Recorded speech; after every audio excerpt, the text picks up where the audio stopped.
Secretary Kristi Noem says the bill is a win for law and order and the safety and security of the American people.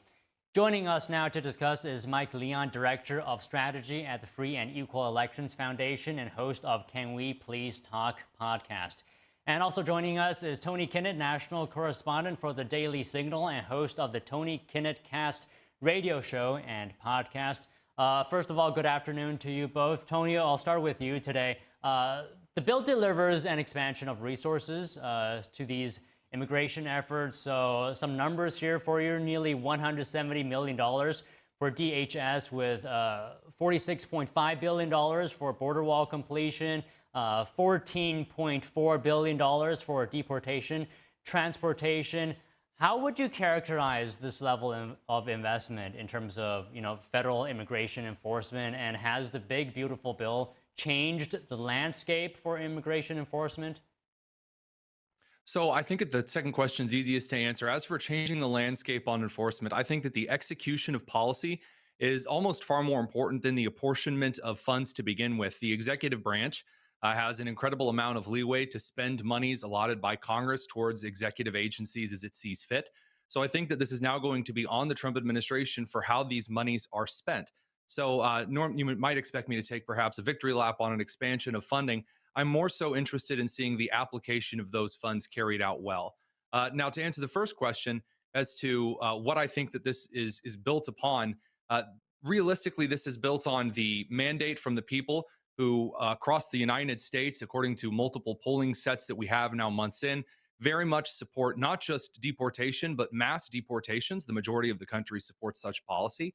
And I think that also it's a national security issue to have the border remain as porous as it is, given the failed state of Mexico, which has been almost completely taken over by the Sinaloa cartel, and the really dangerous situations, not just for Americans, but also those trying to come in legally and claim asylum, who are essentially being shoved aside by individuals related to these cartels. And then, of course, operating here in the country as well. I think that's really the basis for a lot of this, and the big, beautiful bill does help fund that. Okay, Mike, let me get your view on the big, beautiful bill in the context of immigration enforcement.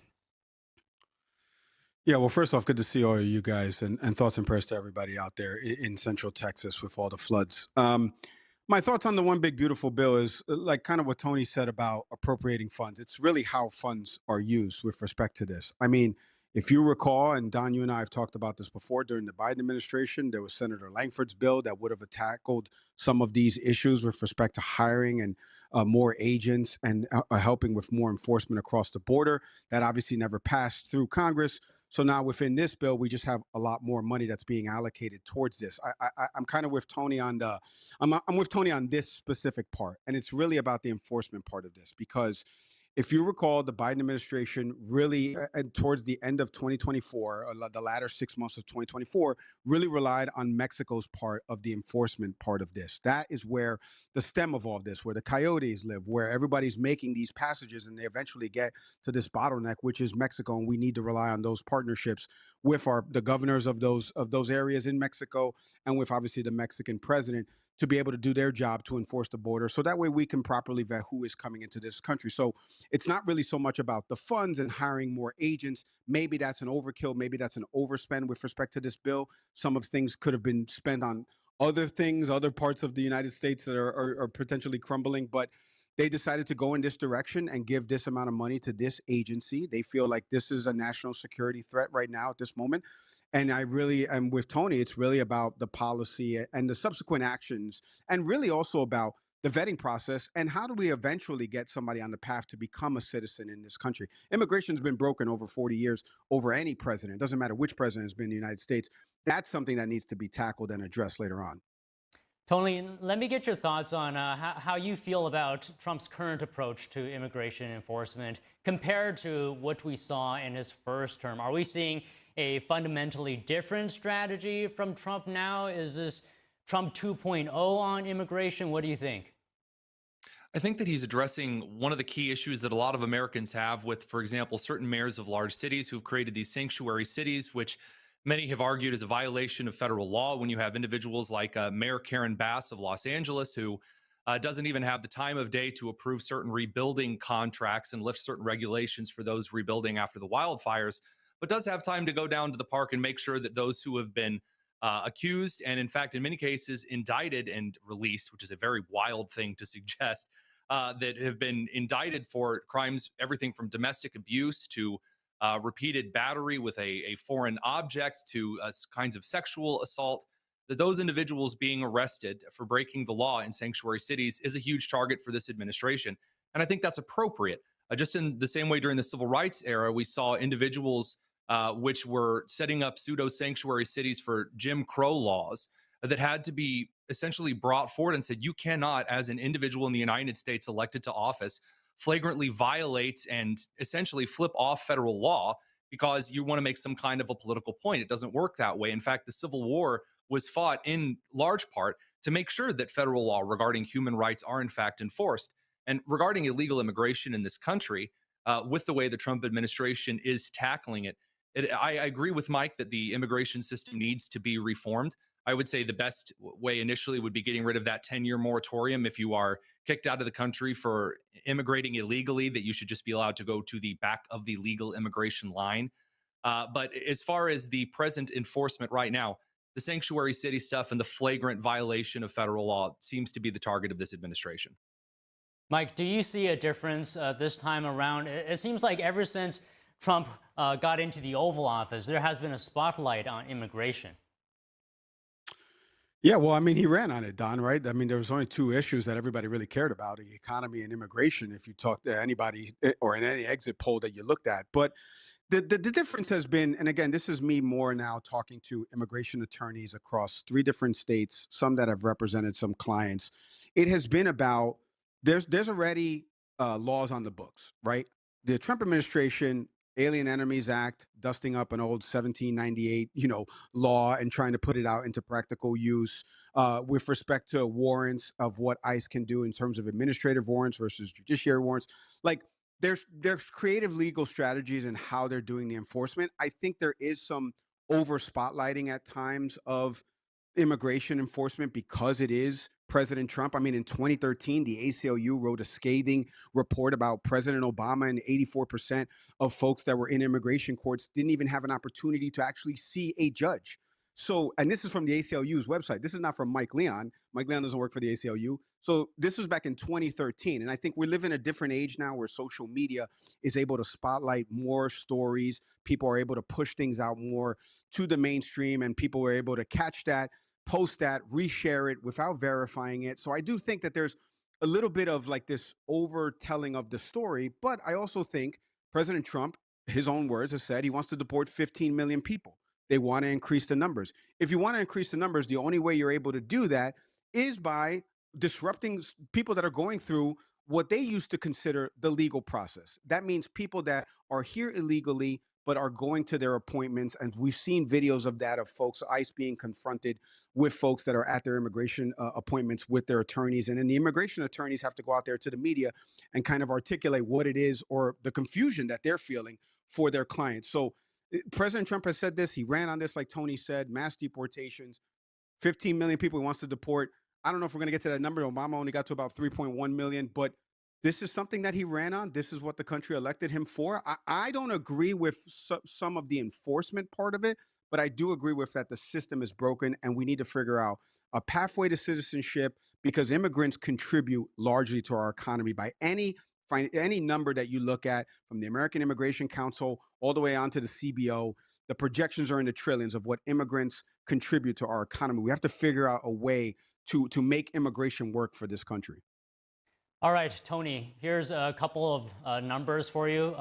Illegal border crossings saw a 95% decrease from March 2024, which is the lowest monthly figure in U.S. history. And from January 20th through April 1st, there was a 99.9% decrease in the number of illegal immigrants released into the country compared to the same period last year.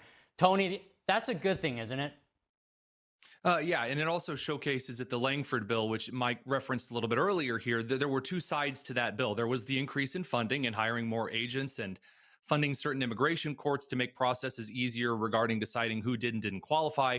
But also there were all of these threads and when the president could and couldn't close the border, when the Homeland Security Secretary could and could not close the border, certain quotas and influx 7,000 per day before the president could even begin to ask, man, maybe we should consider, closing certain areas of the border. And so those kinds of policies weren't necessary. All you need is the executive to uphold federal law. And one of the most basic parts of Article 2 includes enforcing the borders of this country.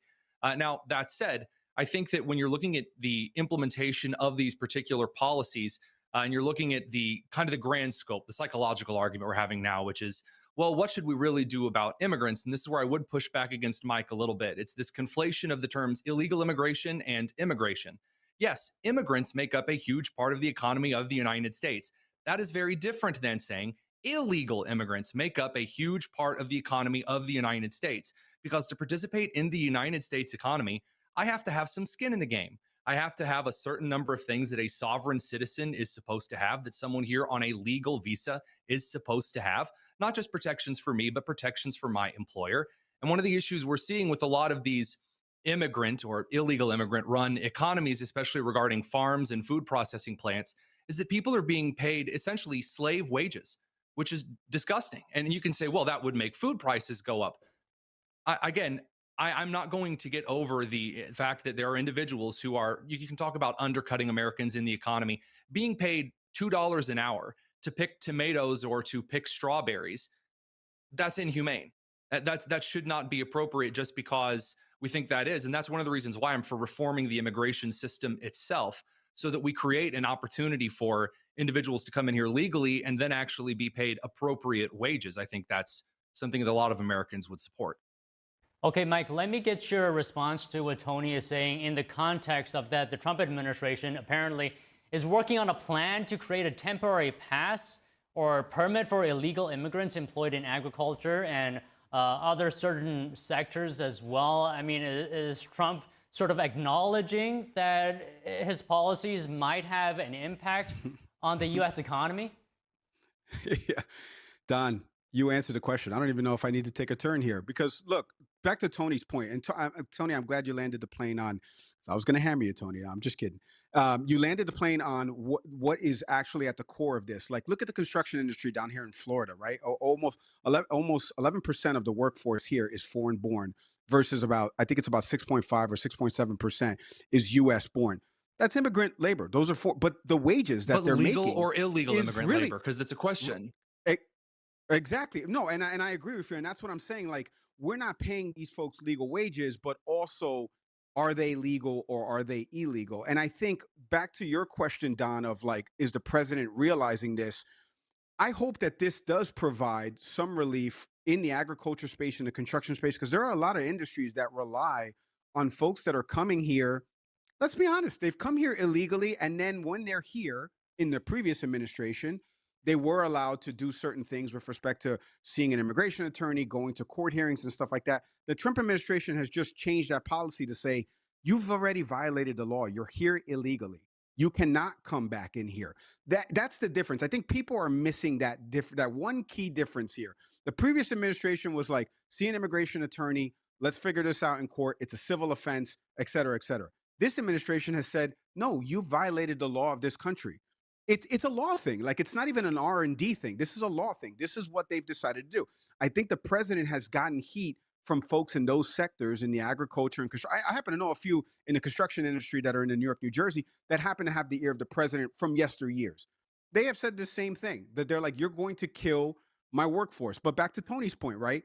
Legal or illegal, and also what are we paying them? Because a lot of the times these folks are working for wages that are slave in essence. I do agree with Tony. Like, they're not earning a decent wage, and the money that they are sending back to folks that live in Mexico or Guatemala or any of the triangle countries is paltry in terms of what they should be making and what they should be earning in terms of a meaningful wage. All right, we're running out of time here. So, Tony, if you have any final thoughts.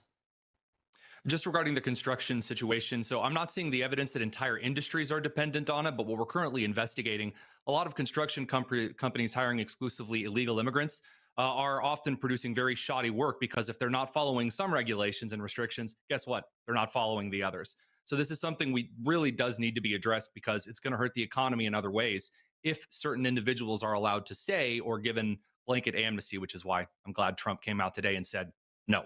At least I hope he stays with that. All right. Thank you both again, Tony, Mike. Thanks, guys. Good to see you guys. Coming up, Los Angeles Mayor Karen Baskin